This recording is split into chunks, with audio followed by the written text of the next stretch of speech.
हम सब लोगों के घरों में दाल चावल तो बनते ही रहते हैं, मगर दाल चावल की जो रेसिपी मैं आप लोगों के साथ शेयर करूंगी ना, वो इतनी ही लजीज और मज़ेदार है कि आप इसी तरीके से दाल बनाना पसंद करेंगे।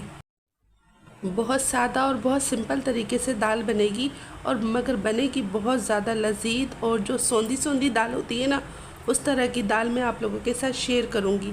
और ना ये 6 महीने के 7 महीने के बच्चे भी खा सकेंगे दाल, क्योंकि इसके अंदर मिर्च मसाला बिल्कुल नहीं जाएगा। छोटे से छोटा बच्चा भी इस दाल को खा के एंजॉय कर सकता है। और दाल चावल के साथ खाने के लिए मैं एक ऐसी रेसिपी आप लोगों के साथ शेयर करूंगी जो हमारे ख़ानदान में बनती है, और हमारे ख़ानदान की ना ये ख़ानदानी रेसिपी है। और ना आजकल तो कराची में भी ये रेसिपी इन हो गई है। वो फ्रेंच फ्राइज़ मिलते हैं तो उसके ऊपर छिड़क के वो मसाला दिया जाता है। तो मैं वो रेसिपी आप लोगों के साथ शेयर करूँगी, और अगर अच्छी लगे तो लाइक ज़रूर कर दीजिएगा। बिस्मिल्लाहिर्रहमानिर्रहीम। अस्सलाम वालेकुम। जहाँ भी रहें खुश रहें, आबाद रहें, हैप्पी रहें और हेल्दी रहें। मैं हूँ आसिया शाहिद और वेलकम करती हूँ आपको आसिया किचन एंड व्लॉग 1 में। तो ये देखें, ये मैंने 2 दालें मिक्स करके बनाऊँगी।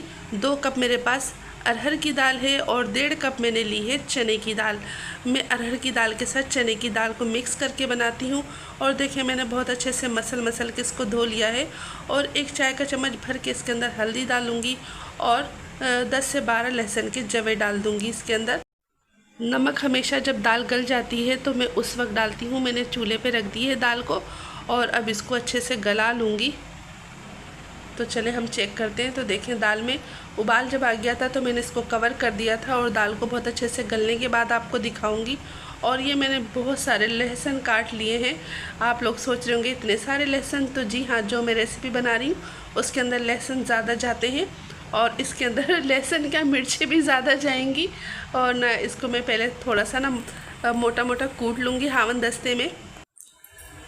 जब लहसुन ना अच्छे से कूट जाएंगे इसके अंदर हावन दस्ते के अंदर, तो मैं इसके अंदर भर भर के डालूँगी कुटी हुई मिर्चें। और आप लोग बताइएगा कि मैंने कितने चम्मच डाले हैं, और आप लोग गिन लीजिएगा ना कि मैंने कितने चम्मच इसके अंदर कुटी हुई मिर्चें डाली, कमेंट्स में ज़रूर लिखिएगा। तो देखिए, मैंने इसके अंदर ढेर सारी कुटी हुई मिर्चें डाल दी हैं और इसको बहुत अच्छे से लहसुन के साथ मिक्स कर लूँगी, कूट लूँगी। ये देखें, आप लोग देखें, चेक करें आप। ये हमारे ख़ानदानी रेसिपी है। और दाल चावल जब बनते हैं ना, ख़ास करके अरहर की दाल जब बनती है तो ये हम लोग ज़रूर बनाते हैं। मैं ना बहुत दिनों के बाद बनाती हूँ, क्योंकि अमान है ना बहुत ज़्यादा खाने लग जाते हैं तो ना उनको मिर्चें नहीं लगती। तो मैं ना बहुत कभी मिर्चें तल लेती हूँ, कभी सैलड बना लेती हूँ। तो देखें, तवे पे मैंने थोड़ा सा तेल डाल दिया है और उसके बाद जो मैंने मिर्चें और लहसुन कूट के रखी हूँ ना, तो वो ठंडे तेल में डाल दूँगी। चूल्हा भी मैंने बिल्कुल नहीं जलाया है और अब मैं चूल्हा जला रही हूँ। और बिल्कुल ना जैसे दानेदार आग होती है ना, दानेदार सा जलता है चूल्हा, बिल्कुल मैं उसी तरह जलाऊँगी। और बिल्कुल धीमी आंच पे इसको पकाते हैं हम लोग। और इसके अंदर डालना चाहे ना आप अलग से झींगे पहले ऑयल के अंदर रोस्ट कर लें, तल लें, और उसके बाद इस मिर्चों के साथ शामिल कर सकते हैं। और मगर मैं झींगे नहीं खाती, अमान खाते हैं झींगे शौक़ से, मैं और मेरे हस्बैंड झींगे नहीं खाते। और ना ये जो बोमिल मछली आती है सूखी हुई, वो भी इसके साथ फ्राई करके इसके अंदर मिक्स कर ली जाती है, मगर मैं ऐसा बिल्कुल भी नहीं करती। मैं अपने ख़ानदान में बता रही हूँ कि इस तरह करते हैं। तो देखें, मैं धीमी आँच पे ना इसको तलूँगी बहुत अच्छे से। और ये ना बहुत क्रिस्पी सा बनता है और दाल चावल के साथ अच्छा लगता है। और इसको बोतल में भर के भी रख सकते हैं, ये बिल्कुल ख़राब नहीं होता। और देखें, ये जब बहुत अच्छे से ना तल गया है, क्रिस्पी हो गई है मिर्चें और लहसुन, तो मैं इसके अंदर डाल दूँगी नमक। तकरीबन आधा चाय का चम्मच मैं इसके अंदर नमक डाल दूँगी। आखिर में ही नमक डालती हूँ। तो देखें, आधा चम्मच मैंने नमक डाल दिया है और फिर इसको अच्छे से मिक्स कर लूँगी। तो हमारी ये डिश हो जाएगी बिल्कुल तैयार और इसको दाल चावल के साथ इंजॉय कर सकते हैं। हमारे बराबर में ना एक नाना नानी रहते थे, तो हमारी वो नानी का जब भी दिल चाहता था ना कुछ चटपटा सा खाने का, तो हमारी बराबर वाली नानी ना इस तरह की मिर्चें और लहसुन और ना साबुत धनिया ऐसी मोटा मोटा कूट के ना इसी तरह तल लेती थी और फिर उसको खाती थी। वो बेसन की रोटी के साथ, वो सुल्तानपुर की थी, और ना वो बेसन की रोटी के साथ खाती थी और बहुत मज़े के लगता था। यकीन करें, बहुत ज़्यादा मज़ा आता था। अब तो उनका इंतकाल हो चुका है। अल्लाह ताला नाना नानी को भी जन्नतुल फिरदौस में आला मकाम अता फरमाए, आमीन सुम्मा आमीन। और ना आप लोग भी ज़रा ट्राई कीजिएगा, इसको बोतल के अंदर भर के ना आप स्टोर भी कर सकते हैं। और ना जब दिल चाहे कुछ चटपटा खाने का तो इसको दाल के साथ आप लोग निकाल के ना इंजॉय कर सकते हैं। आज ना मेरे को बहुत गुस्सा आ रहा था क्योंकि कुछ समझ ही नहीं आ रहा था कि क्या बनाऊं क्या। मेरा दिल चाह रहा था पालक गोश्त बनाने का, मगर बच्चे कह रहे थे कि दाल चावल बनाने हैं। तो बस मेरे को गुस्सा आ रहा था ना, और ना मेरा मिर्चें भी तलने का बिल्कुल मूड नहीं था। और काम की वजह से ना बारिश को भी इंजॉय नहीं किया मैंने, क्योंकि कुकिंग में ही लगी हुई थी, घर के कामों में लगी हुई थी। मेरी तरह किस किस का दिल चाहता है कभी कभार कुकिंग ना करें, और दिल नहीं चाह रहा होता कुकिंग करने का, मगर मजबूरी होती है क्योंकि कोई करने वाला नहीं होता, तो मजबूरन हमें ही कुकिंग करनी पड़ती है। तो देखें दाल को मैंने अच्छे से घोट लिया है, मगर बिल्कुल ना पीसूँगी नहीं, इसके अंदर थोड़े से दाल के चम्स रहने दूँगी।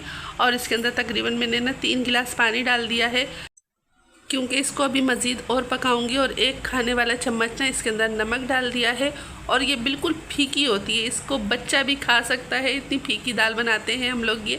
इसके अंदर कोई स्पाइसेस वगैरह नहीं डालते, ना हरी मिर्चें ना कुटी मिर्चें, ये बिल्कुल ऐसे ही सादी बनती है। और इसके साथ जब भी तो इतना चटपटा सा मिर्चें तली जाती हैं, ठेसा बनाया जाता है। जी हाँ, हम लोग इसको कहते हैं ठेसा।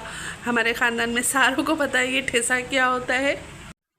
बस क्या करें, कभी दिल भी नहीं चाह रहा होता ना कुकिंग करने का, मगर मजबूरन करना पड़ती है कुकिंग हम लेडीज़ को, क्योंकि कौन करेगा, हम नहीं करेंगे तो कौन करेगा। तो देखें मैंने 10 से 12 लहसुन के जवे ले लिए थे, इसको अच्छे से गोल गोल ऐसे काट लिया है। और 1 चाय का चम्मच मैंने इसके अंदर ज़ीरा ले लिया था। और 1 खाने वाला चम्मच भर के ना मैंने ऑयल डाल दिया है इसके अंदर, जिससे हम सालन वगैरह निकालते हैं, वो 1 चम्मच मैंने ऑयल ले लिया है। और इसके अंदर थोड़ी सी ना राई डाल दूँगी, और चुटकी भर के ना मैंने अजवाइन ले ली है, उसको हथेली पे रगड़ के वो भी इसके अंदर डाल दूँगी। इसके अंदर अच्छा कड़ी पत्ते का भी तड़का बहुत अच्छा लगता है, मगर कड़ी पत्ता अभी मेरे घर में नहीं था, वरना तो सूखा हुआ रहता है। तो कड़ी पत्ते अभी इसमें डालो ना तो बहुत ज़बरदस्त सा भगार लगता है इस दाल का ना। तो ये देखें बहुत अच्छे से ये गोल्डन हो गए हैं लहसुन। अब मैं ये दाल में भगार लगाने वाली हूँ। तो देखें दाल हमारी पक चुकी है, और मैंने कटोरी डाल दी है पतीली के अंदर, कटोरी को डुबा दिया है। और फिर इसको हल्के से प्रेस करूँगी ताकि दाल में ना भगार अच्छे से लग सके। और ये देखें दाल में तड़का लग चुका है, और कटोरी को निकाल लूँगी। ये बिल्कुल फीकी दाल है, सिवाय इसके अंदर हल्दी और नमक के कुछ भी नहीं है।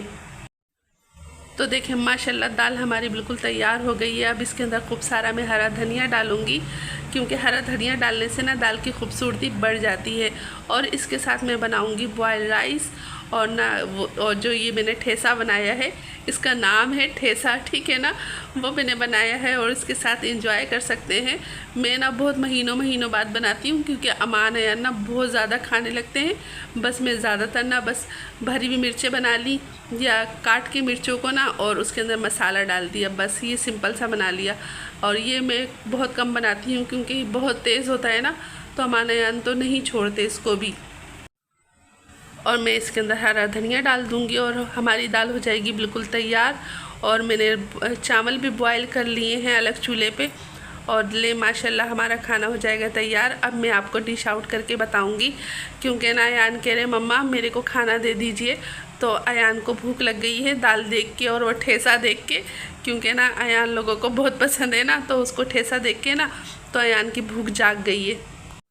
हाँ, कुकिंग करने के बाद थोड़ा सा बारिश हुई थी, फुहार पड़ रही थी, तो मैंने इंजॉय किया था अयान ने और मैंने।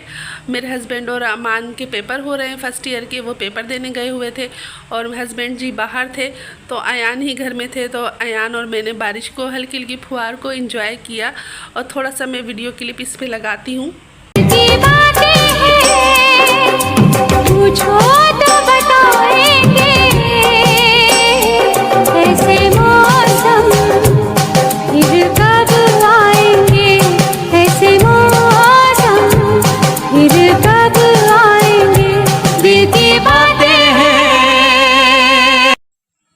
तो ये देखें जब मैं काम से फ्री हो गई थी तो मैंने ये छोटी सी वीडियो बनाई थी, और मैंने और अयान ने एंजॉय किया था बारिश को।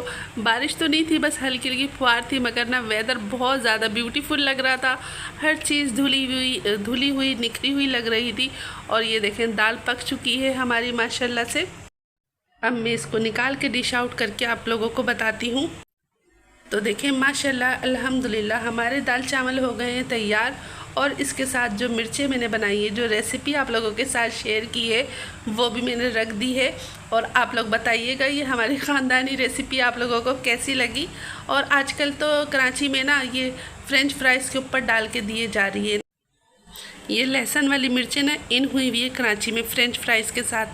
और आप लोग ये भी बताइएगा जो मैंने अपना छोटा सा इंजॉय करते हुए क्लिप लगाया है, आप लोगों को कैसा लगा। अगर आप चाहते हैं तो मैं इस तरह के छोटे छोटे क्लिप और लगा दिया करूँगी। अपने हस्बैंड के साथ भी मैं इस तरह की इंजॉयमेंट करती हूँ, हम बनाते रहते हैं, ज़िंदगी को इंजॉय करते हैं। तो आप लोग बताइएगा, मैं और भी वीडियो में इस तरह के लगा दिया करूँगी। अब चाहती हूँ इजाज़त, इंशाल्लाह आपके सामने इसी तरह की मज़ेदार सी रेसिपी के साथ हाज़िर होते रहूँगी। अल्लाह हाफिज़, अल्लाह निगहबान। Thanks for the watching.